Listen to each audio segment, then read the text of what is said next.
अमरावतीच्या खासदार नवनीत राणा यांनी भाजप प्रवेशावर सावध प्रतिक्रिया दिली आहे। योग्य वेळी आम्ही भाजप प्रवेशाची माहिती देऊ असं राणांनी म्हटलंय।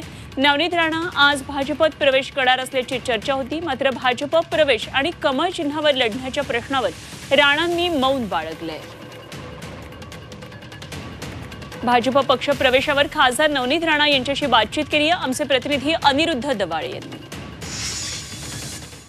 तुम्ही कार्यकर्ते घेऊन नागपूरला जात आहेत, भव्य रॅली सुद्धा तुमची निघते अशी माहिती आहे। मला असं वाटते कोणतेही सक्ती प्रदर्शन करण्याची गरज नाही आहे आणि ज्या पक्षाचं हे कार्यक्रम आहे आमच्या भाजपचं आणि त्या पक्षाने मला निमंत्रण केलं आहे as a young member of parliament आणि माझं कर्तव्य आहे जेव्हा निमंत्रण आमचे NDAचे घटकचं येते तर माझं कर्तव्य की मी गेली पाहिजे आणि युवकांचा मेळावा आहे। स्वतःला युवक म्हणून जेव्हा मी पार्लियामेंट अमृत नोनी आर्थो प्लस ये एक प्रूवन फॉर्मूला है। इसमें मौजूद नोनी फल के गुण और आयुर्वेदिक जड़ी बूटियां शरीर को जरूरी पोषक तत्व देने के साथ साथ हड्डियों और जोड़ों के घिसने, उनमें होने वाले सूजन और दर्द को रोकने में मदद करता है। दर्द मुक्त जीवन के लिए अमृत नोनी आर्थो प्लस मध्ये बोलत असते।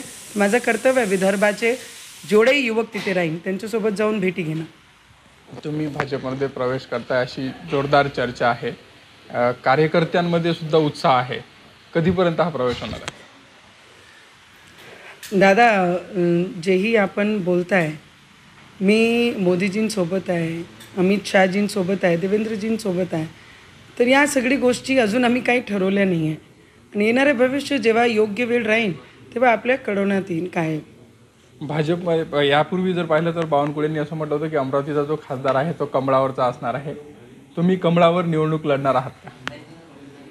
मी तेच म्हटलं की आमच्या जेही निर्णय राहील आम्ही ते तुमचे समोर आणूनच सगळं निर्णय आम्ही पूर्ण करणार आहे। व्हिडिओ जर्नलिस्ट सागर ताडे, अनिरुद्ध दवाळे, झी मीडिया, अमरावती।